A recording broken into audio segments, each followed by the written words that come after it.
Episode 97, Kedatangan Luo Zheng. Cucuku, ada apa denganmu?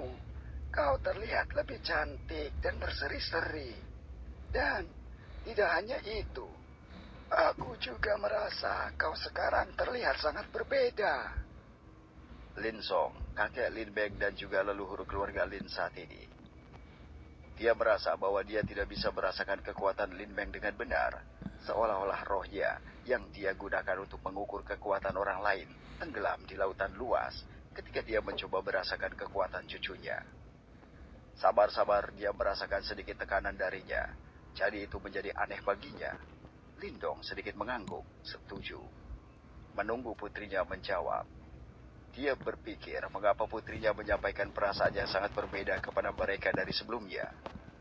Lin Meng memang sengaja membiarkan sedikit aura kekuatannya keluar, sehingga dia memberikan sedikit tekanan kepada kakeknya, Lin Song. Fei Hung telah melatih dan menginstruksikannya dalam semua hal yang berkaitan dengan kultivasi.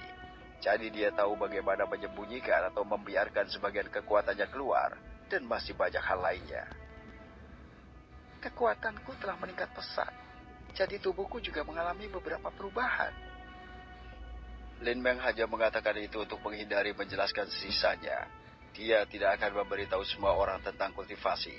Tidak hanya itu atas permintaan Fei Hung, tetapi dia juga tahu bahwa ada penyusup di keluarganya. Dia tidak naif untuk memberikan kesempatan hidup kepada sembarang orang. Ayah, tidak perlu diintimidasi oleh keluarga Luo yang kejam itu. Aku bahkan bisa melawan mereka sendirian sekarang. Suara Lin Meng terdengar, mencegah mereka memahami apa yang baru saja dia katakan beberapa saat yang lalu.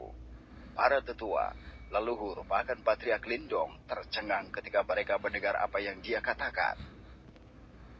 Putriku, mengapa kau mengatakan itu? Aku tidak begitu mengerti maksudmu. Tanya Lindong cepat, takut terjadi sesuatu yang serius pada putrinya. Ayah, aku baik-baik saja. Dan apa yang aku katakan beberapa saat yang lalu adalah benar.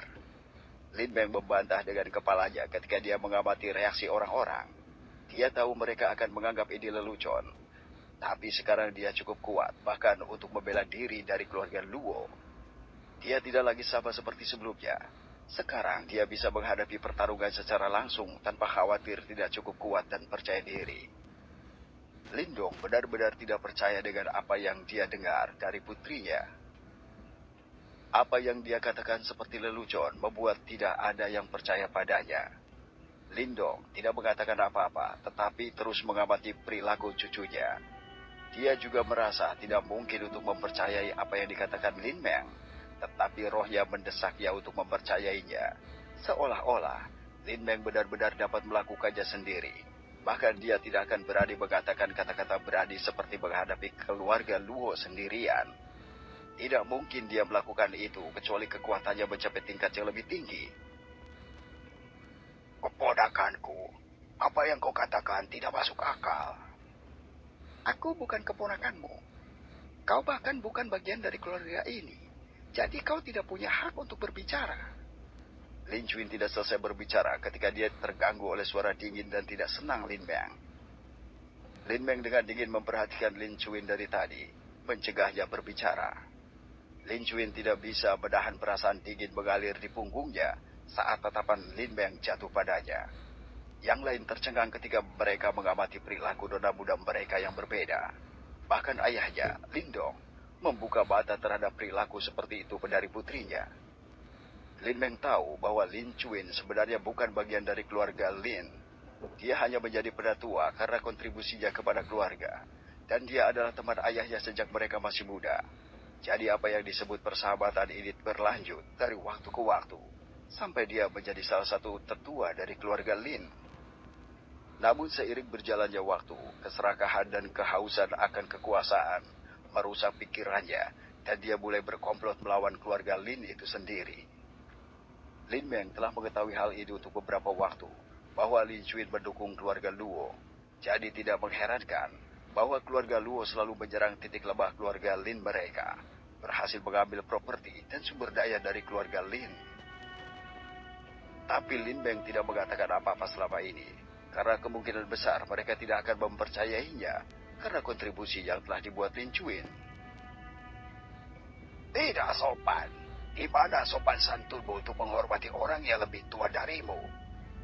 Lin Zhou segera angkat bicara. Tidak menyadari reaksi Lin Chuin di sisinya. Dia juga bersekongkol dengan Lin Chuin selama ini. Lindong mengerutkan kening pada apa yang dikatakan Lin Zhou kepada putrinya. Kekesalan mulai muncul dalam dirinya saat pria ini memarahi putrinya. Lin Beng tidak menjawab, tetapi tatapannya yang sedingin es jatuh pada mereka berdua. Tidak terpengaruh oleh teguran yang mereka berikan padanya. Dia juga yakin bahwa Lin Zhou bekerja sama dengan Lin Chuin. Dia akan mengurus dua orang ini terlebih dahulu, sehingga keluarga Lin mereka dapat membangun kembali kekuatan sendiri tanpa bahaya tersembunyi. Suasana di aula utama menjadi tidak nyaman. Pintu aula utama terbuka ketika seorang pelayan masuk dan menundukkan kepalanya. Tuan muda, keluarga Luo ada di sini. Luo Zheng masuk ke aula utama dengan sikap arogan. Tatapannya dengan cepat memindai seluruh tempat ketika tatapan akhirnya jatuh pada Lin Beng. Matanya terbuka dengan kegembiraan dan ketidakpercayaan saat kilatan ganas dan penuh nafsu melewati tubuh Lin Beng. Lin Beng terlihat lebih cantik dari sebelumnya, membuat Luo Zheng tidak bisa mengalihkan pandangan darinya. Lin Beng mengalihkan pandangannya dan mengerutkan kening saat ekspresi jijik dan tidak suka melintas di matanya ketika dia melihat Luo Zheng. Bajingan ini selalu menguntitnya dan melecehkan keluarganya. Tetapi sekarang, itu akan berbeda. Patriark dan para tetua klan Lin terkejut melihat Luo Zheng memasuki aula utama. Mereka telah mendengar bahwa dia dan tuan muda keluarga Qing sekarang adalah seniman bela diri tingkat kaisar. Jadi mereka akan menjadi pilar utama dan penjaga kota Tianyun. Kedua pemuda itu adalah pemimpin generasi muda kota Tianyun. Jadi mereka akan sangat penting bagi kota mereka. Mereka harus memberi wajah kepada Luo Zheng. Tuan muda Luo, apa yang membawamu datang berkunjung ke kediaman keluarga Lin kami? Tanya Lindong dengan kaku. Meskipun keengganan untuk menunjukkan rasa hormat kepada keluarga Luo karena mereka selalu dalam tekanan, mereka masih harus menunjukkan rasa hormat karena keluarga Luo lebih kuat daripada mereka. Luo Zheng dengan enggan menolak untuk mengubah pandangannya dari Lin Beng. Tapi akhirnya dia menoleh ke arah Lindong. Tuan Lin, aku datang untuk berbicara tentang rencanaku untuk menikahi Lin Beng. Aku harap kau sudah memiliki jawaban. Luo Zheng masih berbicara dengan nada arogan tanpa menunjukkan rasa hormat kepada patriark klan Lin.